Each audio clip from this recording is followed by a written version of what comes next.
Attention is the new currency. Everyone is battling for your attention. Corporates steal and collect our data just to figure out how to get our attention, distracting us in the process. Today's book, Hyperfocus, by Chris Bailey, offers the antidote. Get ready to regain your focus and 10x your productivity. First, why is it hard for us to do well in today's world?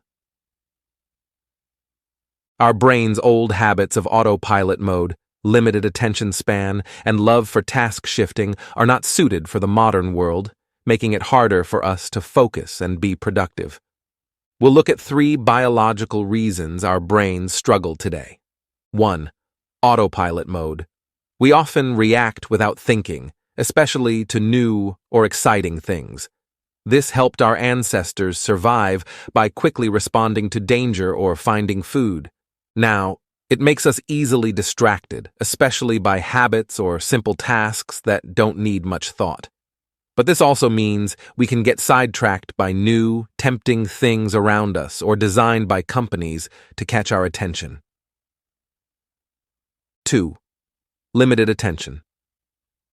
Our brain can only focus on a few things at a time because of how working memory works.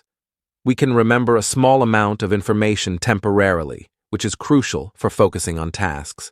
However, with too much information or too many tasks, our brain gets overwhelmed.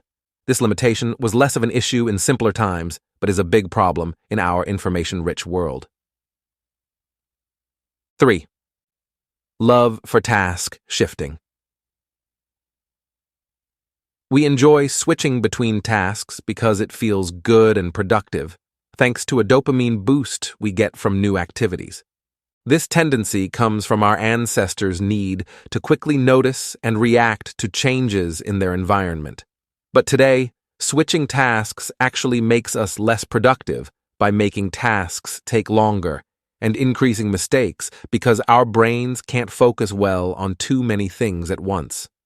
Task shifting also prevents us from remembering tasks well and leaves a mental residue that hampers our focus on new tasks.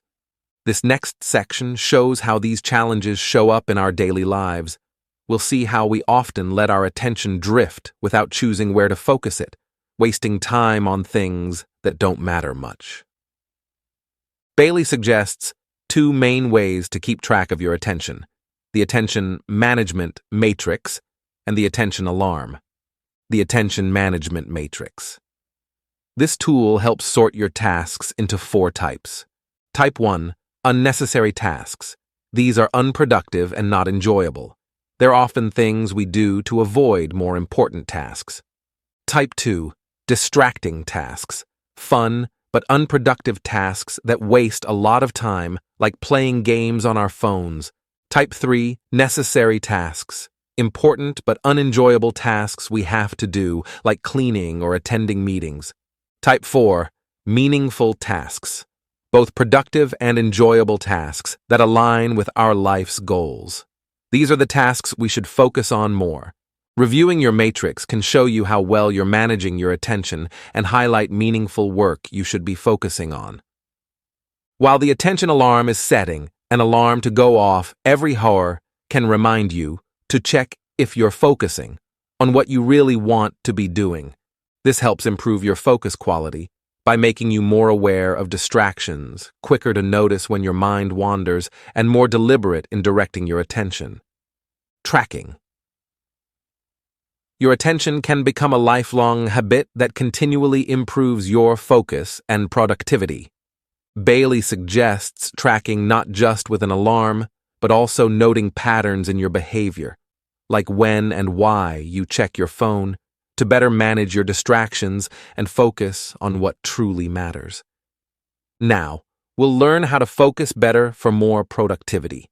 This technique is called hyperfocus. It means focusing deeply on one task at a time.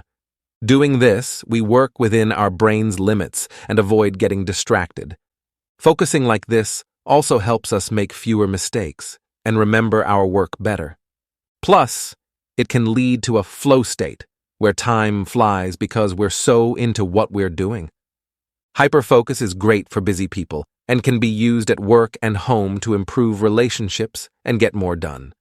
Now, grab a pen and paper, because here are the 5 steps to hyperfocus. 1. Plan your focus. Decide when and how long you'll focus. Short sessions are good to start, and you can increase them as you get used to focusing. 2. Choose what to focus on. Pick tasks that matter. Focus on challenging tasks that need your full attention, not habits or things you do automatically. 3. Limit distractions. Create a space with fewer distractions to keep your focus sharp. 4. Focus for a set period. Use a timer and work until it goes off. If you're in the zone, keep going. 5. Maintain your focus.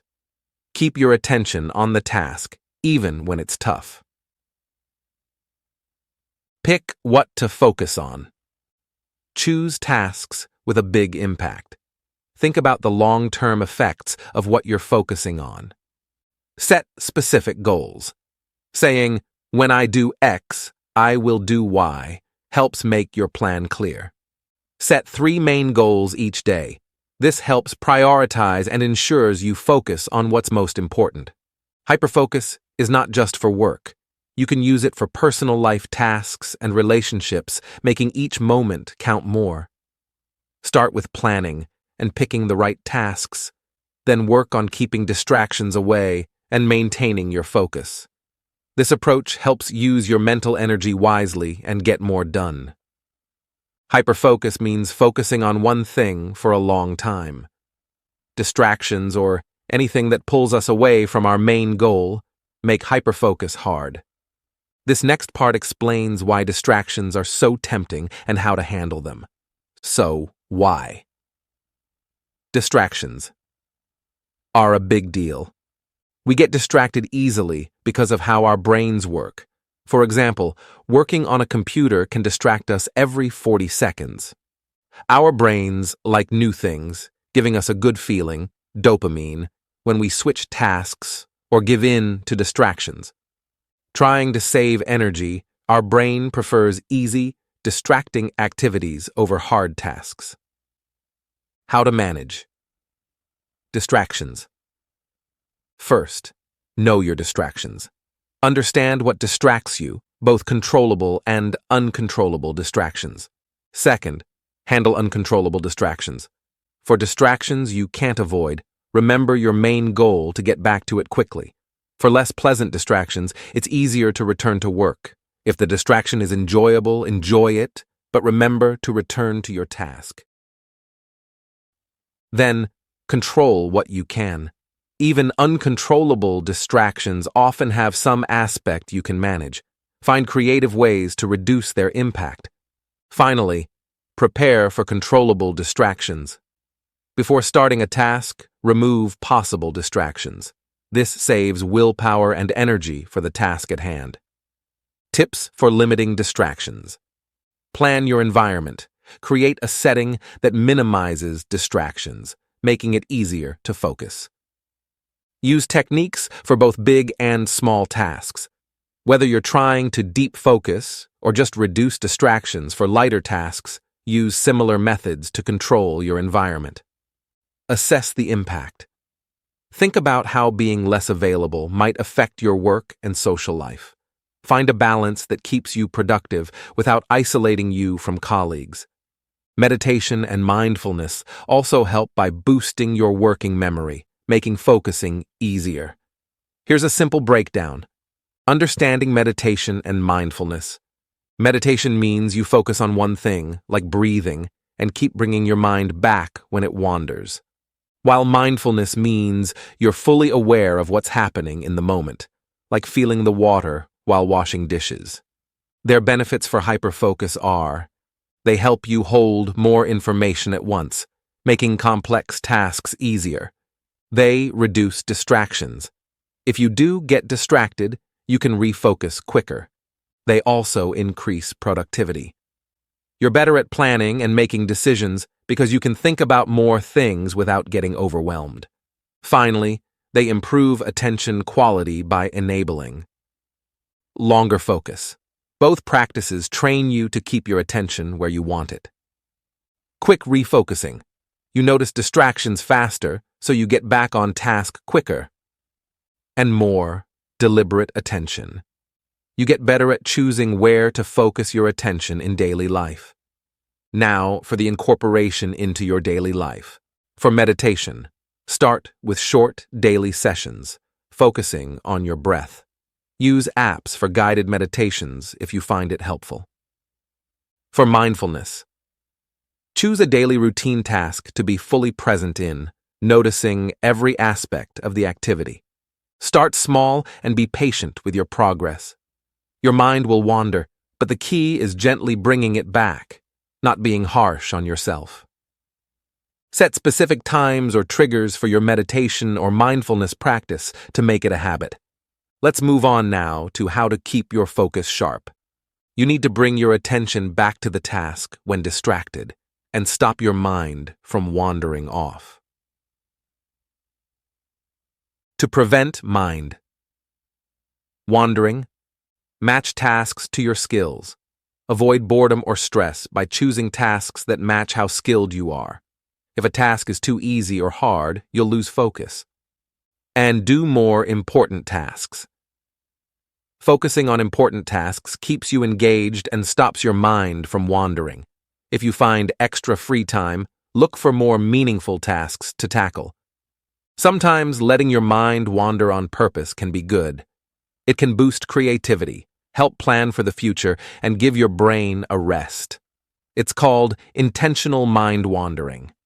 You can do this by engaging in simple, enjoyable tasks, scheduling quiet times to jot down thoughts, or thinking over problems while doing something else.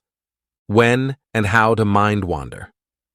Plan intentional mind wandering when you're tired after having a drink or when you need a creative boost. Aim for at least 15 minutes, but even short periods are beneficial.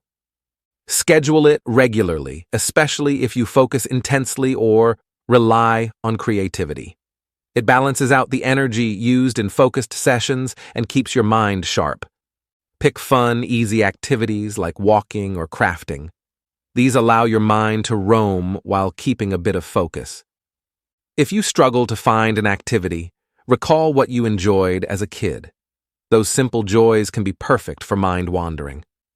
By balancing focused work with intentional mind wandering, you can enhance your productivity, creativity, and overall mental well-being. At the end, the author emphasizes that rest is crucial for productivity because it recharges your mental energy, increasing your working memory and focus. There are 2 effective ways to rest: intentional mind wandering and sleep. Why rest matters. It boosts working memory. More mental energy means you can handle more information and tasks efficiently. Reduces guilt. View breaks as essential, not as wasted time. Regular breaks were likely a part of your most productive periods. How to rest. Sleep. Good sleep can improve your productivity and creativity by nearly 60%. Lack of sleep may make you think you're doing fine, but it usually leads to poorer performance. Here are tips for better sleep. Remember that losing an hour of sleep could cost you 2 hours of productivity the next day. Establish a bedtime ritual to help signal your brain that it's time to sleep. Aim for at least 8 hours of sleep. Adjust your bedtime to ensure you're well rested. By intentionally resting through mind wandering and ensuring you get enough sleep, you can boost your productivity and keep your mind sharp. If you made it through this point of the video, you must realize by now that this book is filled with actionable steps to regain your focus and increase productivity. I really recommend reading it. But if you can't, save this video and come back to it whenever you find yourself wandering. Don't forget to like and subscribe to help this channel bring you more life-changing book knowledge.